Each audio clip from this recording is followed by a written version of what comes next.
Colpo al clan Longo Versace di Polistena, 22 arresti e sequestro di beni per 5 milioni di euro. I consiglieri di opposizione diffidano la maggioranza, non corretta la composizione delle commissioni.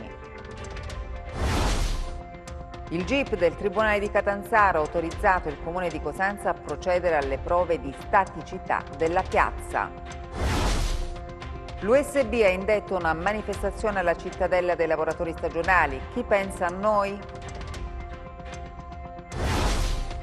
Il Comune di Rende rescinde il contratto con la società che gestisce il parco acquatico per gravi violazioni contrattuali.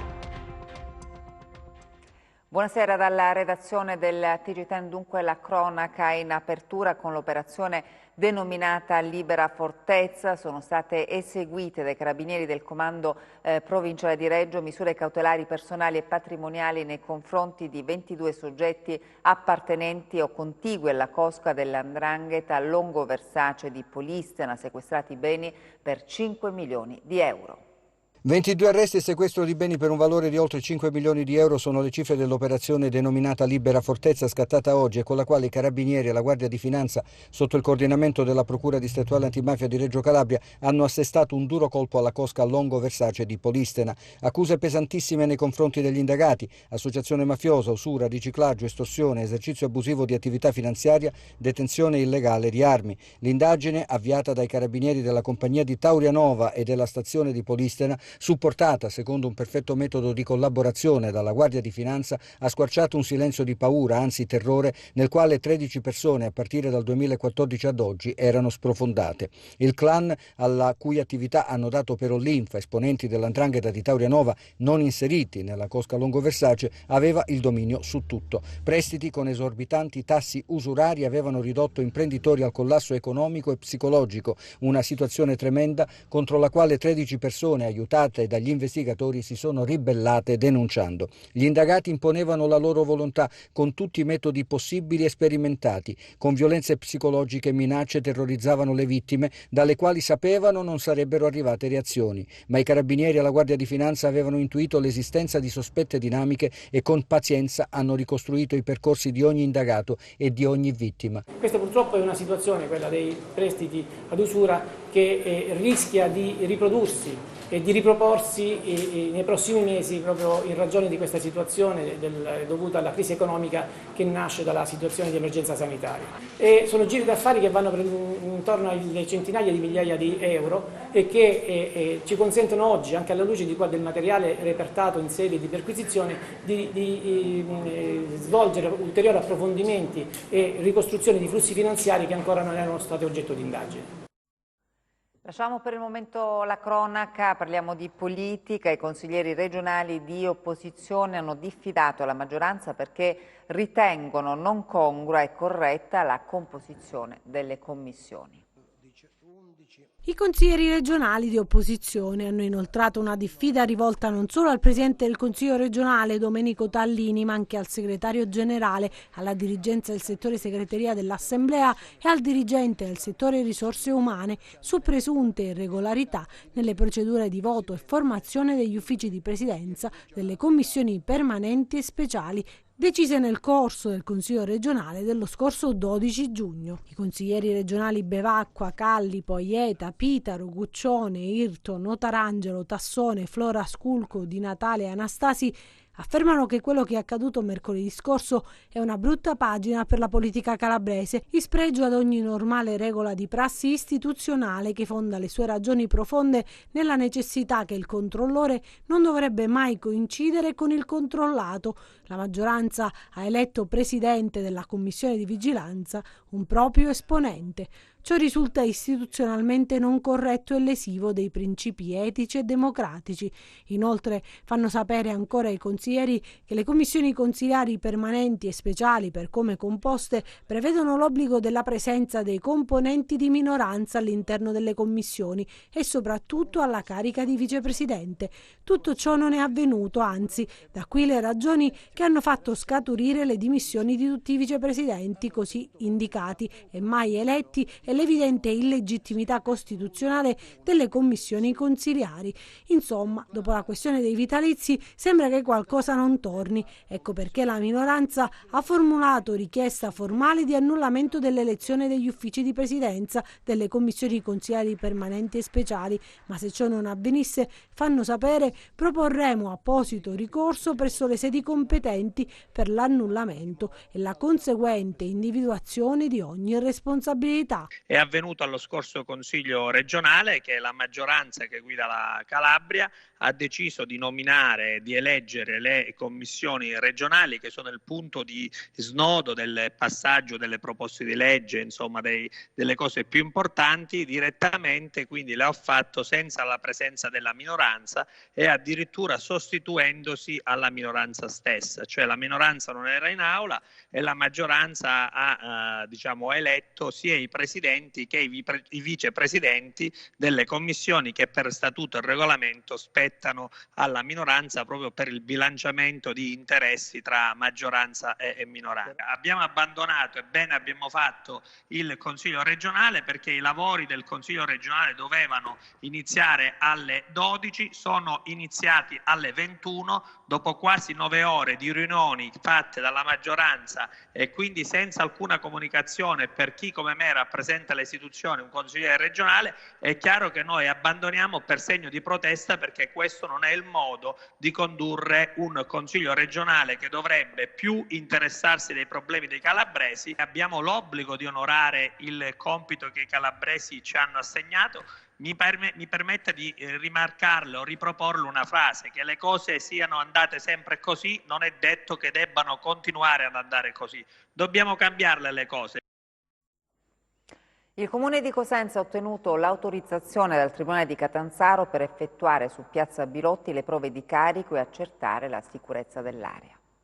Il Tribunale di Catanzaro ha autorizzato il Comune di Cosenza ad effettuare le verifiche di staticità e stabilità per Piazza Bilotti, piazza, lo ricordiamo, sequestrata dalla Direzione Distrettuale Antimafia di Catanzaro il 24 aprile scorso e off limits per i cosentini e le attività commerciali che hanno dovuto ritrovare altri spazi concessi gratuitamente dal municipio per la sistemazione dei tavolini. È stata creata la piazza giusto per la cittadinanza, per amplificare un po' il commercio.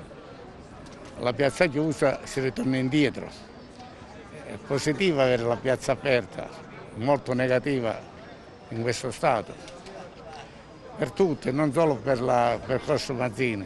È un punto di riferimento, la piazza col parcheggio, la provincia, perché la linfa dell'economia cittadina è la provincia. Venendo a mancare la provincia, ne subiamo un pochino tutte le varie attività. La sera stiamo tamponando con la disponibilità dell'amministrazione che ci ha messo a disposizione le carreggiate dalle 20 in poi, stiamo cercando di sopravvivere, diciamo. Non è una situazione che ci agevola commercialmente parlando, però diciamo che speriamo che si risolva il tutto il prima possibile, tutto qua.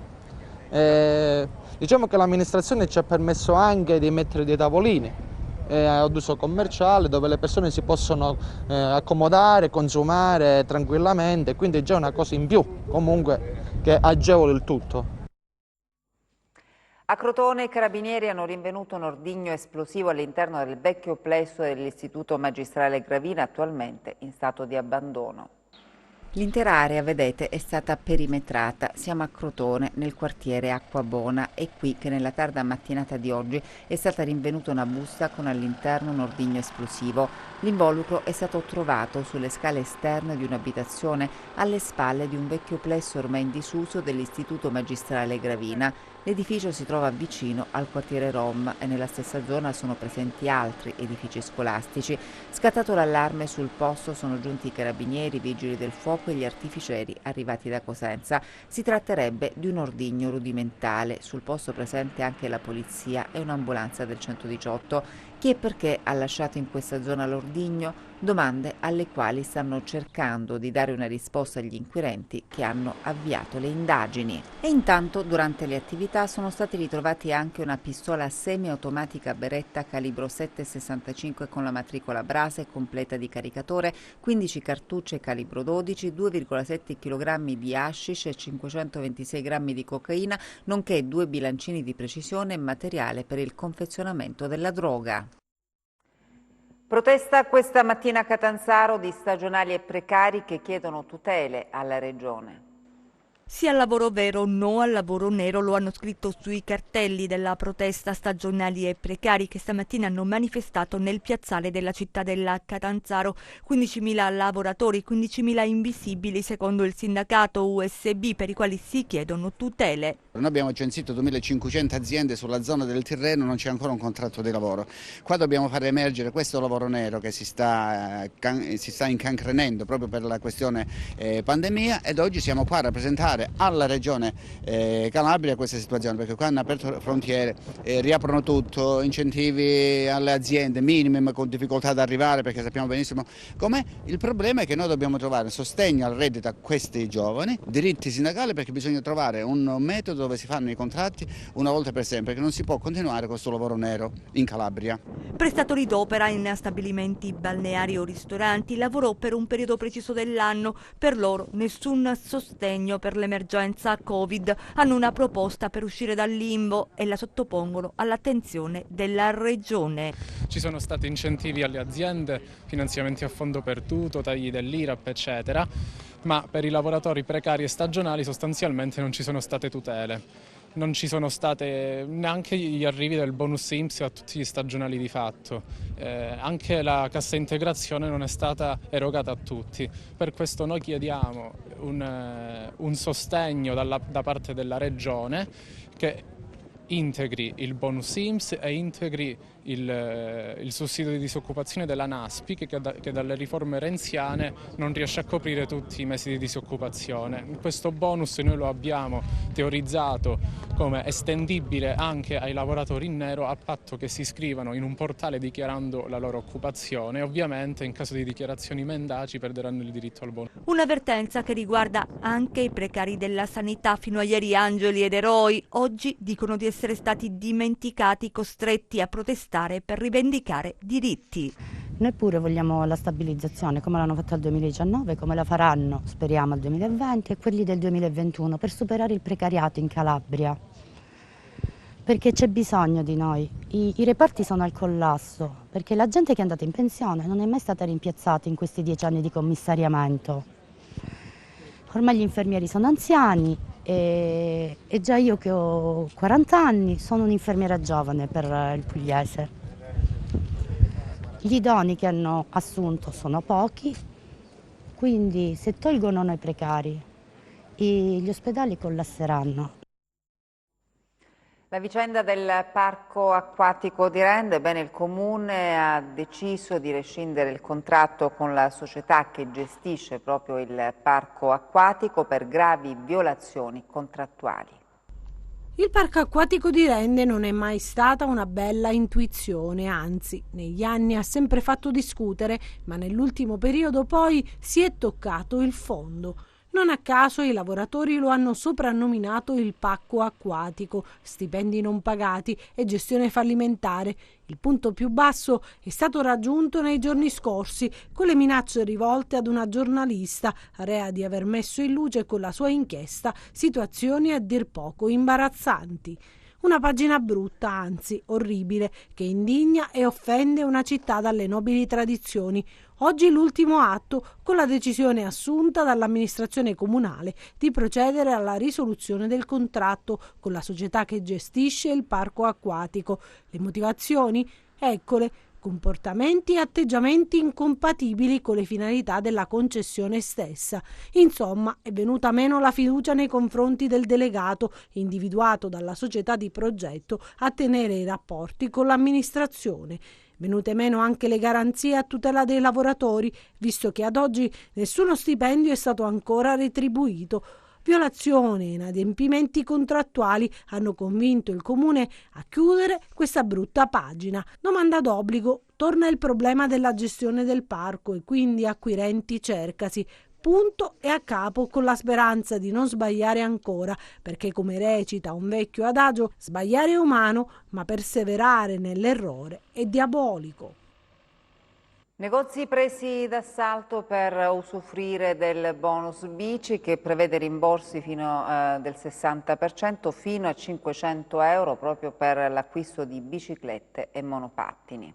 Italiani popolo di ciclisti, da quando poi il governo ha introdotto il bonus bici, gli acquisti di 2 ruote sono aumentati a dismisura. 120 milioni di euro a disposizione di chi sale in sella una bicicletta normale o pedalata assistita, un monopattino o un overboard. Alcuni storici negozi cosentini stanno avendo difficoltà a soddisfare la domanda. È stata un'iniziativa statale molto lodevole.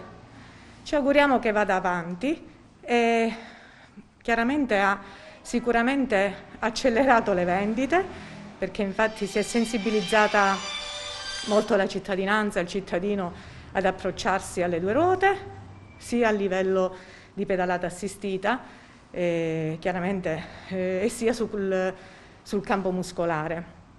Tant'è che purtroppo le riserve sono terminate e stiamo aspettando a giorni infatti il rientro di merce. Qual è il modello che va di più? L'elettrica, quella... La pedalata assistita ha sensibilizzato molto, perché in effetti è un grosso aiuto per qualunque tipo di persona, per recarsi al lavoro, non lo so, per trascorrere una giornata con i bambini, per fare dei chilometri un po' con più facilità. È normale fare un percorso un po' più ampio del solito. Il bonus riservato ai cittadini residenti in centri con più di 50.000 abitanti o capoluoghi di provincia funziona in 2 modi: o si acquista il mezzo e si immette la fattura nel sistema predisposto dal Ministero dell'Ambiente, o si attende che si attiva la piattaforma informatica ministeriale per scaricare un buono mobilità da presentare al negoziante. In ogni caso manca ancora il decreto attuativo e si spera che contemporaneamente venga aumentato il plafond, visto che le richieste, a quanto pare, hanno superato il budget iniziale. Per registrarsi occorre munirsi di identità digitale, il cosiddetto SPID. C'è stato un exploit che onestamente non credevamo noi del settore, né come rivenditori né le aziende stesse. È stato veramente un bel boom. Non abbiamo fatto un bilancio preciso, però ovviamente siamo nettamente superiori alla media delle altre annate. Intanto in città circolano sempre più 2 ruote, un fenomeno che aumenterà di pari passo con i chilometri di piste ciclabili disponibili. Speriamo a breve nella riapertura del viale Giacomo Mancini. Molti clienti chiedono ma quando lo riaprono? Speriamo bene, speriamo il prima possibile. Adesso gli aggiornamenti sul coronavirus con il consueto bollettino della Regione. Sono 889 i tamponi effettuati nelle ultime 24 ore in Calabria, nessuno è risultato positivo al coronavirus. I dati contenuti nel consueto bollettino della Regione. Nel dettaglio, in Calabria ad oggi sono stati effettuati 81.219 tamponi. Le persone risultate positive al coronavirus sono 1.162, 0 rispetto a ieri. Quelle negative sono 80.057. Territorialmente i casi positivi sono così distribuiti: a Catanzaro 15 pazienti in reparto, 1 in isolamento domiciliare, 168 guariti e 33 deceduti. A Cosenza 1 in reparto, 12 in isolamento domiciliare, 421 guariti e 34 deceduti. A Reggio Calabria 2 pazienti in reparto, 4 in isolamento domiciliare, 252 guariti e 19 deceduti. A Crotone 112 guariti, 6 deceduti, mentre a Vibo Valentia 1 in isolamento domiciliare, 76 guariti e 5 deceduti. Dall'ultima rilevazione, le persone che si sono registrate sul portale della Regione Calabria per comunicare la loro presenza sul territorio regionale sono in totale 3.540. Intanto è risultato negativo il tampone effettuato sul 70enne che ieri, mentre si trovava a bordo del treno regionale Napoli-Paola, aveva manifestato sintomi sospetti quali tosse e febbre alta. Oggi a Rende l'incontro tra i sindaci Occhiuto e Manna per avviare un servizio integrato di mobilità unica urbana. I sindaci di Rende e di Cosenza progettano un servizio integrato di mobilità unica urbana. Questa mattina si sono incontrati al comune di Rende. Azioni concrete, sottolineano Manna e Occhiuto, per avviare di fatto il discorso sulla città unica. Riproporre sullo stesso tracciato individuato per la metro leggera una rete di trasporto efficienti con mezzi pubblici elettrici sarà il primo tra i servizi che chiedono i cittadini, sottolineano Mario Occhiuto e Marcello Manna, aggiungendo che i tempi sono maturi e con essi la volontà politica comune di chi vede come città unica la nostra area urbana.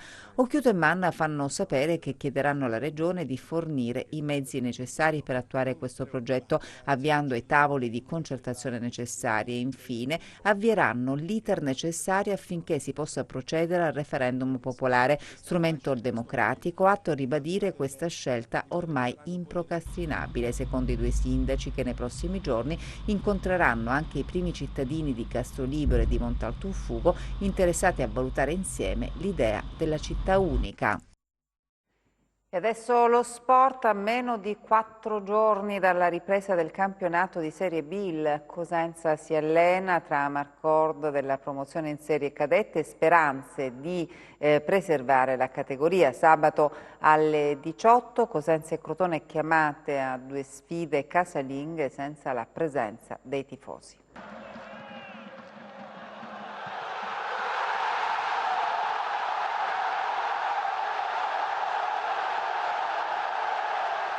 Il 16 giugno 2018, immagini indelebili nella storia del calcio cosentino. A Pescara i lupi conquistano la Serie B e oggi come allora il pensiero è tutto per un traguardo tanto desiderato e atteso da tutti. Sabato si riparte e l'obiettivo, come 2 anni fa, è quello di conquistare ancora una volta la cadetteria. Preservare la Serie B è quello che chiedono i tifosi, che nelle 10 gare che restano fino a fine stagione sperano in un miracolo sportivo. Intanto il gruppo si allena con le misure precauzionali previste e nonostante la richiesta da parte della società di consentire l'accesso al pubblico allo Stadio Marulla per le rimanenti gare casalinghe, al momento sembra che gli appelli sono caduti nel vuoto, pur garantendo il distanziamento interpersonale vista l'ampia capienza in linea con le riaperture già disposte dalle autorità nazionali per le altre manifestazioni pubbliche. Vedremo cosa decideranno nei prossimi giorni. Intanto anche il Crotone lavora in vista della sfida di sabato alle 18 con il Chievo Verona. E adesso le ultime dalla borsa.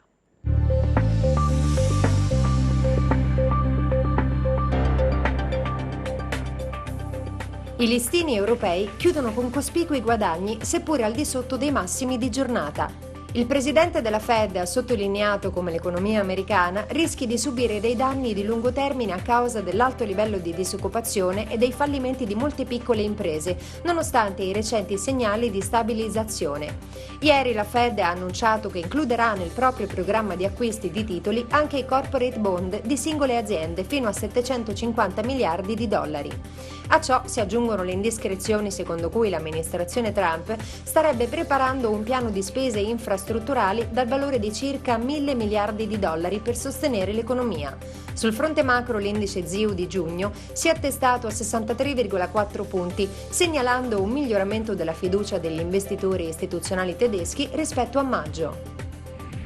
A Piazza Affari il FTSE MIB archivia gli scambi in rialzo del 3,5%, seguito dal DAX di Francoforte a più 3,4%, l'Ibex 35 di Madrid a più 3,2%, il FTSE 100 di Londra a più 2,9% e il CAC 40 di Parigi a più 2,8%. A Wall Street avanzano il Dow Jones e l'S&P 500 a più 1,7% e il Nasdaq a più 1,5%. Sul Forex l'euro-dollaro scivola a 1,126, mentre il cambio tra biglietto verde e yen è stabile a 107,3. Tra le materie prime si affievoliscono i rialzi delle quotazioni del greggio, con il Brent a più 0,8% a $40 e il WTI a più 0,2% a $37,2 al barile. Sull'obbligazionario lo spread BTP-Bund si riduce in area 181 punti base, con il rendimento del decennale italiano in area 1,39%. Tornando a Piazza Affari, sul FTSE spicca Buzzi Unicem a più 9%, sostenuta dai rumors sul piano per le infrastrutture dell'amministrazione statunitense. In spolvero anche Telecom Italia a più 7,8%. In luce le banche con acquisti su Banco BPM a più 7,3%, Unicredit e Biper a più 6,6%. Grazie e buon proseguimento di serata. E adesso il tempo previsto per le prossime ore in Calabria.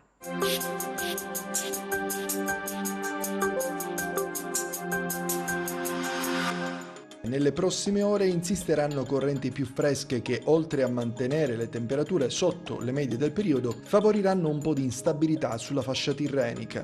Domani possibilità di brevi isolati piovaschi sulla fascia tirrenica, sereno o poco nuvoloso altrove. Temperature senza grandi variazioni ed ancora sotto le medie del periodo. Passiamo quindi a mari e venti. Domani mosso il Tirreno, poco mosso lo Ionio, localmente mosso. Venti deboli o moderati dai quadranti occidentali. Prima di salutarci vi ricordo il nostro sito web www.meteoincalabria.com e la nostra pagina Facebook Meteo in Calabria. Ed è tutto, grazie per l'attenzione e buona serata.